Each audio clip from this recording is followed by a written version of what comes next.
The olive leaf extract can help detox your body in just 7 days. It's like magic, but better because it's real and it gives real results. And I know this because I personally use it. The olive leaf extract can help lower your blood pressure, clear eczema, and fight against autoimmune diseases and so much more. Now, I want you to do something good for your health and just visit their website at www.myoliveleaf.biz. The link is located below in the description box as well as in the comments. Why the hell so many people are trying to tell me to slow down? Seems like motherfuckers should be shutting the hell up and enjoying the show. Okay, winos, welcome. All right, we have a major exclusive here, okay? You probably have never seen her before, all right, except for one time recently. And Miss Virginia V here uploaded a video of her and Diddy the mogul. Yes. Okay, so welcome to the A. Thank you for having me. We got you all the way in from Las Vegas. Yes. Wow. Okay. Well, I'm so honored that you're sitting down with me. Now, before we get into everything, I want to say that Virginia has never, ever done an interview. Okay. So I want you to be patient with her. All right. She has a valid reason as to why she's, telling her story, because when we spoke the other night after the video went up and it went viral, everyone was shocked, like, whoa, Diddy has a new girlfriend, has a new boo. You guys were like tongue kissing and there were some photos, and I know you got hella followers from that, because when Shade Room got it, it was over. Mm-hmm. Once they get it, it's over. Yeah. So, all right, so I want to start from the beginning, okay, because we discussed a lot over the phone. Mm-hmm. Some very, very intimate details and things that just kind of made me go, wow, okay, about the specifics of you and Diddy's relationship. So I want to start from the beginning, okay? Okay. How long have you known Diddy? I've known him for 5 years. 5 years. Yes. Do you mind telling me what year did you meet him? I met him February 2014. Well, technically, the very first time I met him was September 2013, because I was at a fight in Vegas and I went to the Palms and he was hosting there. So I kind of met him there, but he says he remembered it vaguely. And then 5 months later, I ran into him again in Miami, February 2014. So that's when we officially met, I guess. And what was that encounter like? When you met him and you remember him, but he didn't remember you. Of course, everybody remembers Diddy. It's Diddy. Well, I think he saw me and then he was like, this was at the Palms. He saw me and he asked who was I with, and I pointed to the guy I was with, and he kind of left me alone after that. Oh. Yeah. Okay. So nothing really transpired during that meeting in Miami? No. Okay. Nothing. So, no. In Vegas. In Vegas. Yeah. Okay. So he was trying to holler in Vegas. Yes. Okay. And but then I told him I was with another man, so he kind of left me alone. But then I ran into him again February 2014. Okay. And this was in Miami? In Miami. All right. And so what was that conversation like in Miami when you guys met up again for the second time and you weren't with a man? I don't think when we met in Miami, I don't think he remember me from Vegas. Okay. He doesn't remember that. Okay. Until I told him. Oh. Yeah. Okay. So what did he say? It was like serendipity or something? He said he remembers it vaguely, but not really. So, but I don't know. I was with a friend. I was visiting a friend in Miami. She had moved to Miami from Nebraska, and I was visiting her. And we went out the night before I met him, so we were out all night. And me and her, we were with a couple of guys, and they were like, "Let's go to Puffy's house." So we were just like, okay, whatever. It was 9 a.m. Wow. We were Puffy's house at 9 a.m? I mean, no one was there, but he was up too, though. Okay. And so we went to his house at 9 a.m. And when I first walked in, I'm very a chill person. I can tell. And so Like I could walk into a White House and still be chill, but like inside I'm like screaming, oh my God. But when I came to his house, obviously I was like kind of like, you know, I don't know, I guess like starstruck in a way, because I'm from Nebraska, so I'm not around none of this. So but I'm chill though. And he came, so when I came, he was like, you not happy to see me? Oh, you at Diddy's house, that mean you made it. The cockiness. Yeah. Okay, Diddy. I was like but yeah, that's And how old were you at the time? I was 21 or 22. Okay. And you're how old now? I'm 27. Okay. Maybe 22. So a long time. Yeah. These dates are crossing over. We'll get into that in a second, okay? We're going to get messy in a second, all right? So you're at the house, you meet Diddy. So obviously he made you feel comfortable. Mm-hmm. Of course, we've seen it. Diddy seems to be this like very just kind of inspirational, always just kind of over the top, DJ Khaled kind of personality. Mm-hmm. And so I take it did you guys like hit it off during that initial encounter at his house, or did it take some time? No, not really. We were there probably for like an hour, I say. And he was talking to the guys that we were with. Okay. They were artists, so like they knew each other. Okay. So he was like talking to them most of the time. And then by the time we left, I had already gotten the car. And then he like walked over to the car and asked for my number. Oh. And so I gave it to him. How'd that make you feel? Diddy asking for your number? It made me feel... I don't know. It made me feel good, kind of, I guess. Really? You didn't see him as like this old pervert asking for no, not at all. I know, because I see a 50-year-old dude. I'm like, at your age? I mean, I knew like... he was older than me, but I've always hung out with older people in general, so it didn't make me... it didn't bother me. Okay. Now, from that time of you meeting him and you give him your number... Mm-hmm. How long did it take before you guys actually made it official? Well, you made it official, but he was off, of course, doing other things, the way these dates are kind of lining We up. never okay, let's be official. We never ever had that conversation. We just kind of knew, like we just felt like we were together. Okay. So you spent a lot of time together. We did. Okay. So you were at the house. Did you meet his kids? Mm-hmm. Wow. Okay. Now, when we spoke the other night, you said that things had gotten so serious that you became pregnant. Not once, but twice, correct? Yes. Okay. When was the first time you became pregnant with Diddy's child? The first time was October 2014. Okay. So this was like, what, a year after? No, not a year, but because I met him in February and then I got pregnant in October. Oh, so the same year. The same year. Okay. And you mind telling me what happened with that pregnancy? I told him, and he was like, you're gonna get an abortion, right? And then I was like, I don't know.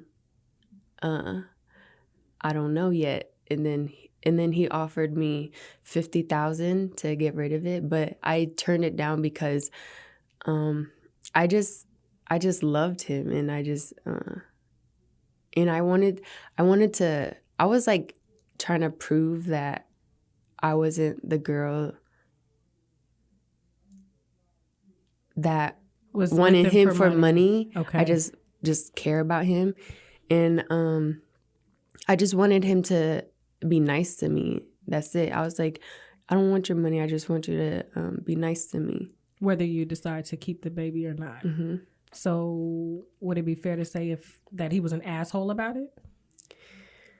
I mean, offering somebody $50,000 to abort a baby, whew, he must really want it gone bad. I mean, in the beginning, like the first 3.5 years, he was... I mean, like the first 3, 4 months, he was really nice. But then after that, he started being an asshole. So like I say, like the first 3.5 years, he was like mean to me. So when you say mean, describe it. He was abusive. He was like always belittling me and always like, he was like mentally, emotionally, and physically abusing me. Diddy. Mm-hmm. It's not the first time we've heard that. Mm-hmm. There was an incident, of course, with Cassie, where reporters are saying that the police were called because they got into an altercation. I think it was like 2 or 3 years ago, if I'm not mistaken. Tell me some of the things that he would say to you. He would always compare me to Cassie and tell me that I'm the bad one and she's the good one. And he was with both of you guys at the same time. Yeah. And at one point, like I was breaking out really bad with acne, and he would be like, he said this a few times to me. He was like, baby, why don't you go see a doctor or something? I don't date women with bumps on their face. Oh. Yeah, he would say that to me. Take a drink. Relax. Okay? I can tell this is bringing up a lot. We have some tissues. Thank you, Jasmine. Okay. So, of course, that is very, humiliating, especially when you love someone and they tell you that you're not good enough for them. Mm-hmm. He would like call me names like, he would call me a hoe every single day. A hoe? Yeah. Why would he call you? Not that he had a reason, but like in his mind, what do you think prompted him to call you a hoe? Now that I think about it, I think... Oh, okay. Hold on. We're getting to use some tissue. I don't want you messing up your makeup, okay? You look gorgeous, okay?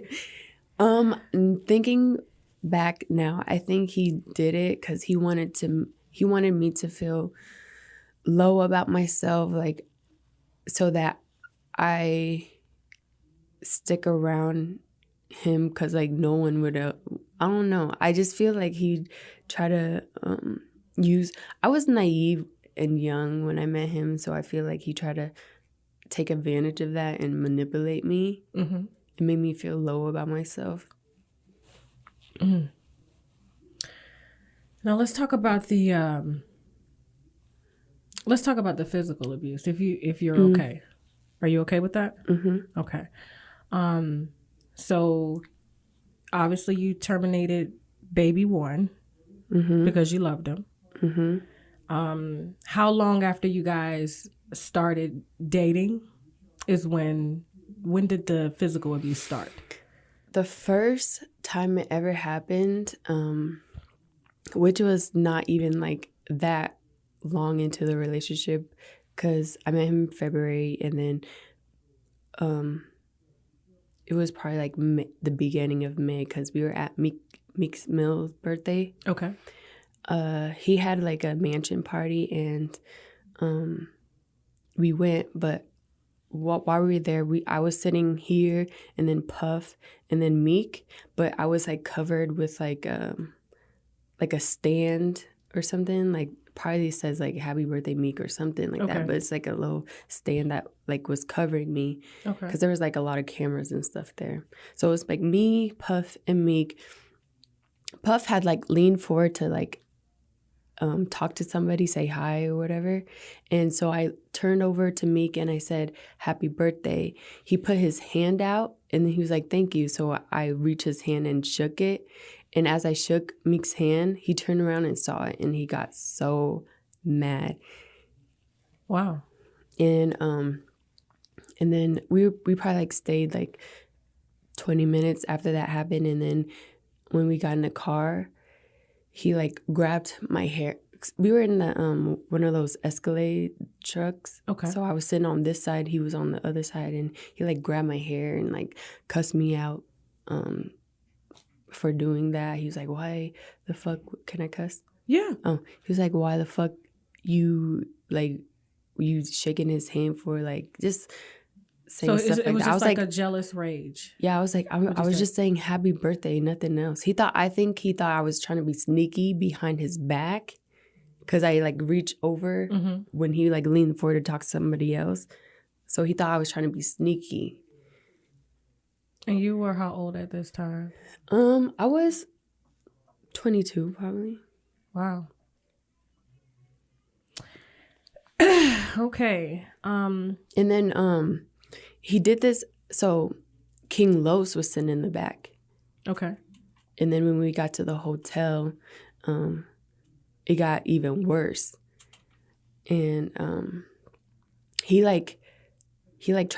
took one of my heels and tried to throw it at me, and then he like mushed my face and like really hard and made my nose bleed. Wow. And the only person that every time me and he like we get into like fights like that, the only person that ever helped me was D-Rock. Everyone else just kind of just allowed it to happen and just like looked the other way. So most of his entourage were, I guess, enablers. Like his staff. Yeah. Or yeah. And they wouldn't say anything. They would just watch him. No, not watch it, but kind of just walk away and just leave us alone and not really step in to stop. Wow. Now, what made you stay? Because obviously there's baby number 2, and then there's more beatings, according to you, that happened after that, because that was just the first time. What made you stay? Because I just thought,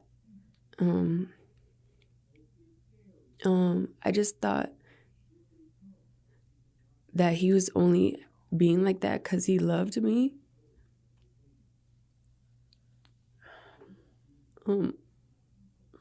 Get your tissue. I don't want you messing up your makeup, okay? I'm sure you've shed enough tears about this, so. Because, I mean, I grew up watching my mom get beat by my dad, so that's all I knew. So I just thought it was normal, and I thought it just mean he loved me. Do you know most domestic abuse victims don't talk about their abuse? They're ashamed of it. They feel like as if they've done something to deserve it. Yeah, I felt that.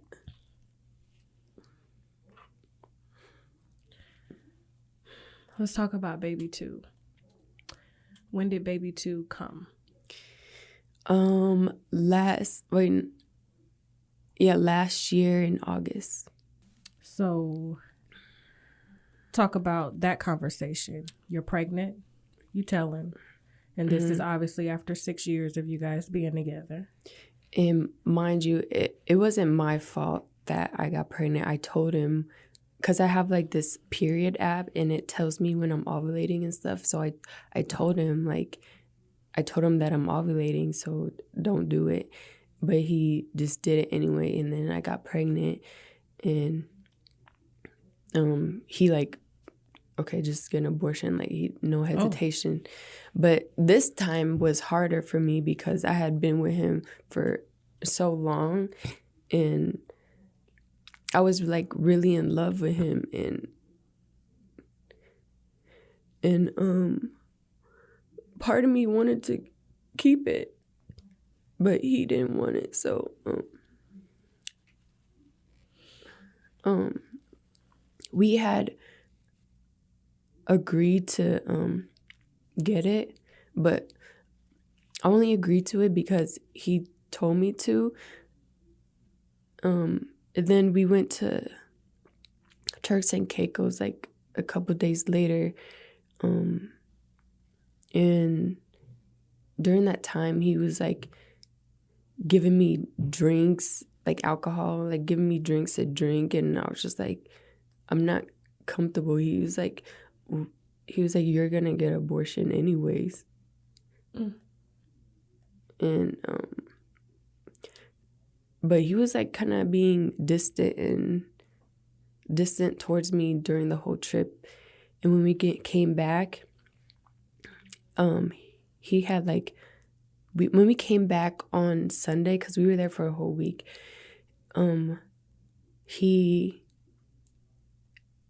we were gonna do it that next day, Monday. So when we came back from Turks on Sunday, he had like left me to go meet up with Cassie. So he kind of just left me there for like half the day. And I was like, how are you gonna leave me when you want me to do this thing tomorrow? And he was just like obviously making excuses why he had to go. And this was just last year. So because he left on Sunday, I was like, I'm not doing this tomorrow. Like, I need some time to think. And so I told him that. I was like, I need time to think about it some more. Like, I'm not comfortable. And he was like, well, then you can get out my house. Like, he just being mean to me. He was like, I did this and this and this for you, and now you're not gonna, you told me you was gonna do it, and now you're not doing it anymore. Like, you could get out my house. Wow, that's a lot to go through. I just couldn't imagine being like forced to get rid of a child, you know, especially if I'm under the impression that I made this child out of love. Like, and not only that, when I had the second abortion, I had to go home I had to go home 2 days later because he had to go on a trip to Burning Man. To Burning Man? To Burning Man, which is in Nevada. It's like a festival in the desert. Okay. So I had to go through that. And then he went to Burning Man and he just left me like fucked up. He didn't because you don't have service in Burning Man because it's just a desert. So I couldn't get a hold of him, or like he can't, or his texts weren't coming through. But like I was just at home by myself, just fucked up in my head, and he didn't even care. Like, if it was me, I mean, it was like if he had to do something traumatic like that for me, like I wouldn't just leave him and go on a trip. Mm-hmm.